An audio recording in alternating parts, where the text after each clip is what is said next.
فتح مکہ اسلامی تاریخ کا عظیم الشان واقعہ ہے۔ جب آپ صلی اللہ علیہ وسلم صلح حدیبیہ کرنے کے بعد واپس ہو رہے تھے، بظاہر مشرکین مکہ یہ سمجھ بیٹھے کہ ہم نے فتح حاصل کر لی، لیکن آپ صلی اللہ علیہ وسلم نے واپسی پر آپ پر یہ آیت نازل ہوئیں، اِنَّا فَتَحْنَا لَكَ فَتْحًا مُبِينًا۔ آپ نے صحابہ کو جمع کر کے یہ آیت پڑھی، یقیناً ہم نے آپ کو فتح دے دی۔ صحابہ حیران رہ گئے، کیا یہ فتح ہے؟ آپ صلی اللہ علیہ وسلم نے قسم اٹھا کر فرمایا، یہ عظیم الشان فتح ہے۔ صلح حدیبیہ میں یہ باتیں طے پا گئی تھیں، جو قبیلے والا جس کے ساتھ چاہے اس کے ساتھ مل جائے۔ ہر قبیلے والوں کو اختیار دیا گیا تھا۔ بنو بکر اور بنو خزاعہ یہ دو قبیلے تھے جن کی آپس میں انبن تھی۔ بنو خزاعہ والے آپ صلی اللہ علیہ وسلم کے ساتھ جڑ گئے اور بنو بکر والے قریش مکہ کے ساتھ جڑ گئے۔ بنو بکر والوں نے اس سے یہ فائدہ اٹھایا کہ قبیلے والے مامون ہوں گے۔ نوفل بن معاویہ نے راتوں رات اپنے ساتھ لوگوں کو شامل کر کے ان پر یک بار وتیر نامی چشمے پر حملہ کیا۔ رات کا وقت تھا، یہ وتیر نامی چشمے پر سوئے ہوئے تھے۔ اچانک یک بار حملہ ہوا، ان کا جانی اور مالی بہت بڑا نقصان ہوا۔ یہ بھاگ کر حرم میں داخل ہوئے۔ انہوں نے حرم کی بھی کوئی پرواہ نہیں کی، وہاں بھی قتل و قتال جاری رہا۔ یہ لوگ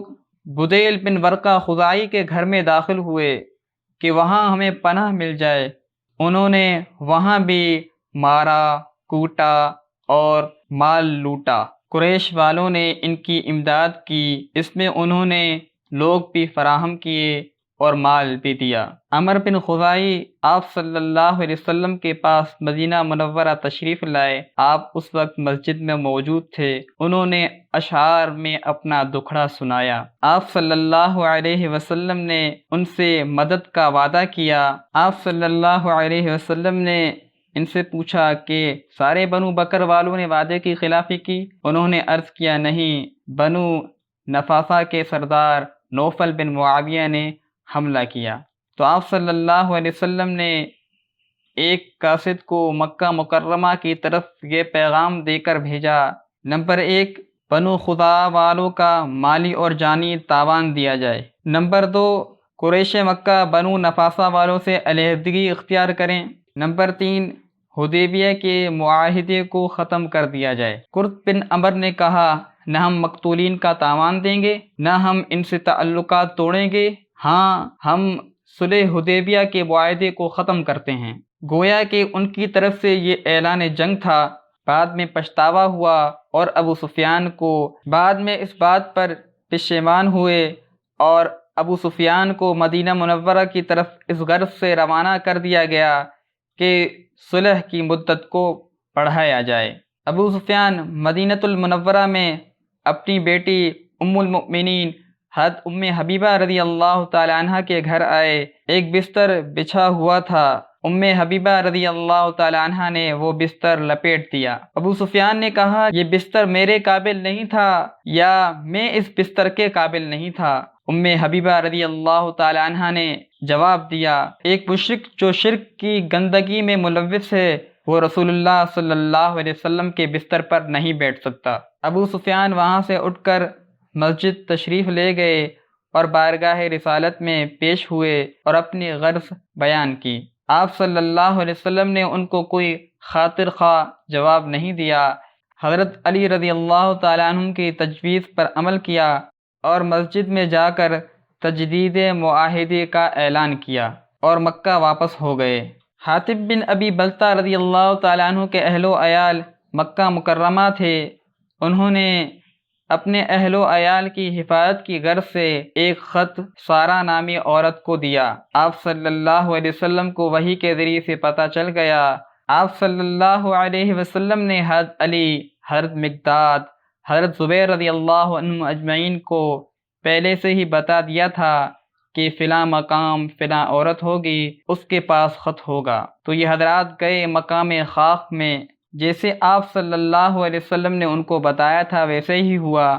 مقام خاک میں ایک عورت سے ان کی ملاقات ہوئی۔ انہوں نے اس عورت سے کہا کہ وہ خط ہمیں دے دے۔ اس نے پہلے تو انکار کیا، اس کے بعد انہوں نے کہا اگر تم خط ہمارے حوالے نہیں کرو گی تو ہم تمہیں برہنہ کر دیں گے اور تمہاری تراشی لیں گے۔ اس پر اس نے وہ خط اپنے بالوں کے جوڑوں سے نکال کر ان کے حوالے کر دیا۔ یہ حضرات آپ صلی اللہ علیہ وسلم کی خدمت میں آ کر اور وہ خط آپ صلی اللہ علیہ وسلم کو دے دیا۔ آپ صلی اللہ علیہ وسلم نے حاتب بن ابی بلتہ کو بلایا۔ حاتم بن ابی بلتہ رضی اللہ تعالی عنہ نے اپنے اہل و عیال کی حفاظت کی غرض سے وہ خط دیا تھا اور آپ صلی اللہ علیہ وسلم کے سامنے یہی عذر پیش کیا۔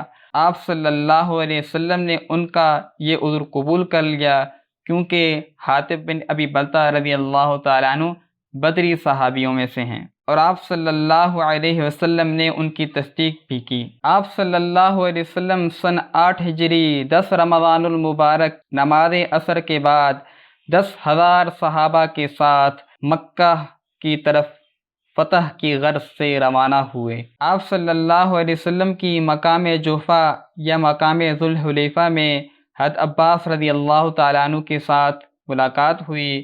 حضرت عباس رضی اللہ تعالیٰ عنہ ہجرت کر کے مدینہ منورہ اپنے اہل و عیال کے ساتھ جا رہے تھے۔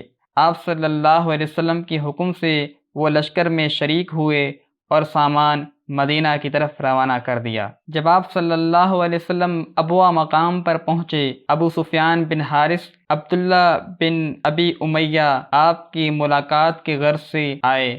آپ صلی اللہ علیہ وسلم نے ان سے ملاقات کرنے سے صاف انکار کر دیا۔ انہوں نے بہت زیادہ اصرار کیا اور حضرت ام سلمہ رضی اللہ تعالی عنہا نے سفارش کی۔ آپ نے ان کی سفارش کو قبول کیا اور ملاقات کرنے پر راضی ہو گئے۔ یہ دونوں حضرات آپ کی خدمت میں پیش ہوئے اور دونوں کے دونوں مشرف پہ اسلام ہوئے۔ جب آپ صلی اللہ علیہ وسلم مقام قدید پر پہنچے تو صحابہ رضی اللہ تعالیٰ عنہ مجمعین کا چونکہ روزہ تھا، سفر جہاد تھا، مشقت کا خوف تھا، اس وجہ سے آپ صلی اللہ علیہ وسلم نے ساروں کے سامنے پانی منگوایا اور روزہ توڑ دیا، اور صحابہ رضی اللہ تعالیٰ عنہ مجمعین نے آپ کی اقتداء میں روزہ توڑ دیا۔ عشاء کے وقت آپ مقام مر الزہران میں پہنچے۔ آپ صلی اللہ علیہ وسلم کے حکم سے وہاں خیمے لگائے گئے اور ہر خیمے والے نے اپنے سامنے آگ جلائی۔ قریش مکہ والوں کو تو پریشانی تھی ہی، خبر لینے کی غرض سے ابو سفیان اور بدیل بن ورقہ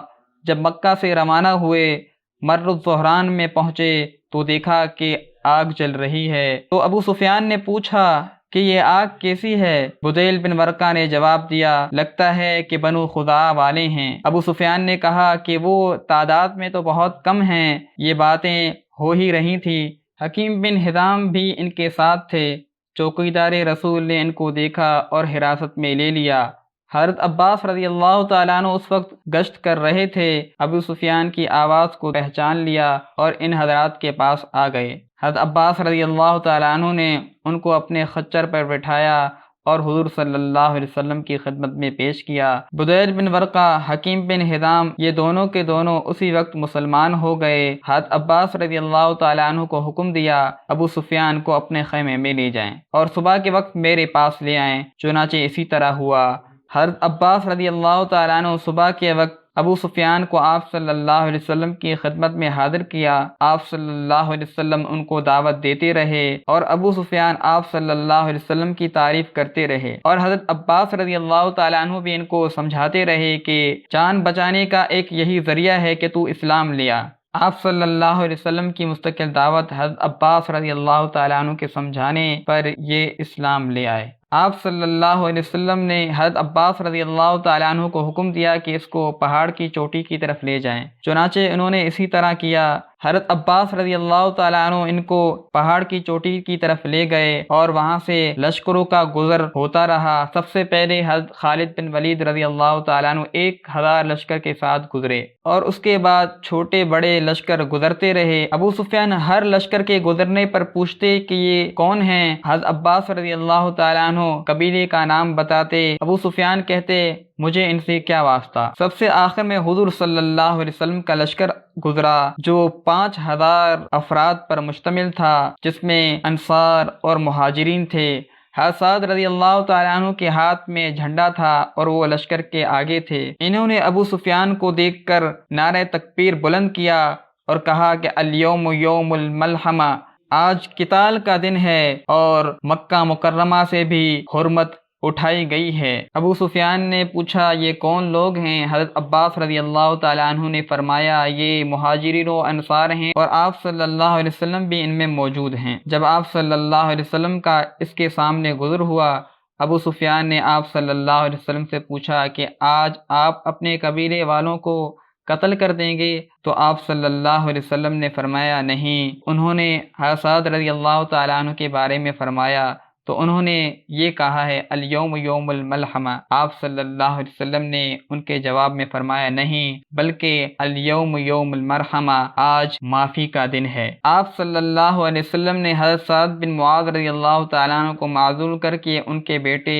قیس رضی اللہ تعالیٰ عنہ کو جھنڈا عطا کیا۔ ابو سفیان آپ صلی اللہ علیہ وسلم سے پہلے مکہ مکرمہ پہنچ گئے اور یہ اعلان کیا کہ جو اپنے ہتھیار کو روک دے اس کو امن ہے، جو مسجد حرام میں داخل ہو گیا اسے امن ہے، جو اپنے گھر کے دروازوں کو بند کر دے اسے امن ہے، جو ابو سفیان کے گھر میں داخل ہو جائے اسے امن ہے۔ ہندا جو ابو سفیان کی بیوی تھی یہ بات سن کر ان کی داڑھی کو پکڑا۔ ابو سفیان نے کہا کہ تم اس کی بات کو مت سنو، آپ صلی اللہ علیہ وسلم ایسا لشکر لے کر آ رہے ہیں کہ جس کو کوئی شکست نہیں دے سکتا۔ آپ صلی اللہ علیہ وسلم مقام قدا کے بالائی حصے سے داخل ہوئے۔ حضرت خالد رضی اللہ تعالیٰ عنہ کو حکم دیا کہ قدا مقام کے نیچے کے حصے سے داخل ہوں۔ حضرت زبیر رضی اللہ تعالیٰ عنہ کو حکم دیا کہ مقام قدا کے اعلیٰ سے داخل ہوں۔ حضرت خالد رضی اللہ تعالیٰ عنہ سے لوگوں کا مقابلہ ہوا اور حضرت خالد رضی اللہ تعالیٰ عنہ کے 2 ساتھی شہید ہو گئے اور مد مقابل کے 12 لوگ مارے گئے۔ آپ صلی اللہ علیہ وسلم نے جب تلوار کی چمک کو دیکھا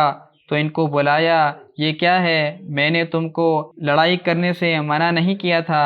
حضرت خالد رضی اللہ تعالیٰ عنہ نے عرض کیا میں برابر اپنے آپ کو روکتا رہا، جب میں مجبور ہو گیا اور ہم پر تلواریں چلیں اس کے بعد میں نے حملہ کیا۔ آپ نے فرمایا قضاء اللہ خیر، اللہ تعالیٰ نے جو مقدر کیا ہے اس میں خیر ہے۔ آپ صلی اللہ علیہ وسلم مکۃ المکرمہ جب داخل ہوئے تو آپ صلی اللہ علیہ وسلم کی عاجزی سے داڑھی مبارک کجاوے کی لکڑی کو لگ رہی تھی اور انا فتحنا لک فتحا مبینا سورہ فتح خوش الہانی سے پڑھ رہے تھے۔ آپ صلی اللہ علیہ وسلم ام ہانی کے گھر تشریف لائے اور وہاں 8 رکعت پڑھی، یہ چاشت کا وقت تھا۔ اس کے بعد آپ صلی اللہ علیہ وسلم مسجد حرام تشریف لے گئے۔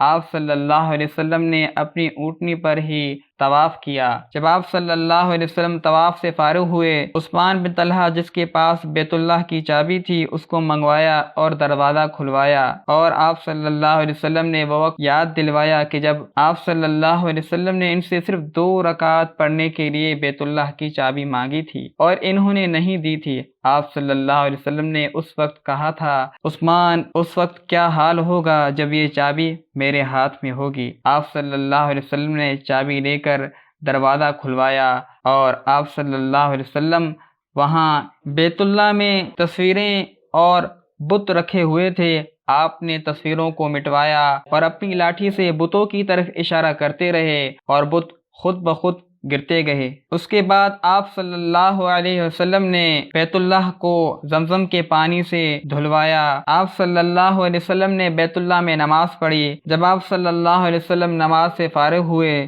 دروازہ کھولا گیا۔ آپ صلی اللہ علیہ وسلم نے دروازے کے دونوں کواڑوں پر اپنا ہاتھ مبارک رکھا اور لوگوں سے اپنے بارے میں رائے پوچھی، تو لوگوں نے آپ صلی اللہ علیہ وسلم کے اخلاق کی تعریف کی۔ آپ صلی اللہ علیہ وسلم نے فرمایا لا تثریب علیکم اليوم، تم پر آج کوئی گرفت نہیں۔ یہ 20 رمضان المبارک کا دن تھا۔ لوگ جوک تر جوک مسلمان ہوتے گئے۔ آپ صلی اللہ علیہ وسلم نے بیت اللہ میں آذان دلوائی، مکہ مکرمہ کا والی مقرر کیا گیا۔ مکہ مکرمہ کے ارد گرد جتنے بت خانے تھے، منات وغیرہ، ان کو توڑوایا گیا۔ آپ صلی اللہ علیہ وسلم اور صحابہ رضی اللہ عنہم اجمعین کے گھر وہاں تھے۔ آپ صلی اللہ علیہ وسلم نے ان میں سے کسی چیز کا ان سے سوال نہیں کیا اور جنت کے بدلے میں ان کو چھڑوا دیا کہ اس کے بدلے اللہ تبارک و تعالی جنت میں ہمیں گھر عطا فرمائیں گے۔ آپ صلی اللہ علیہ وسلم جب طواف سے فارغ ہوئے، کوہ صفا پر چڑھے اور وہاں بیت اللہ کی طرف منہ کر کے اللہ تبارک و تعالیٰ کی خوب حمد و ثنا بیان کی اور دعائیں مانگتے رہے۔ یہ ہیں آپ صلی اللہ علیہ وسلم کے اخلاق کی اتباع کے ہم دعوے دار ہیں کہ مکہ میں داخل ہو رہے ہیں اور عاجزی سے داخل ہو رہے ہیں اور پوری کی پوری رات عبادت کر رہے ہیں۔ اللہ تبارک و تعالیٰ ہمیں بھی آپ صلی اللہ علیہ وسلم کے نقش قدم پر 100% چلنے کی توفیق عطا فرمائے۔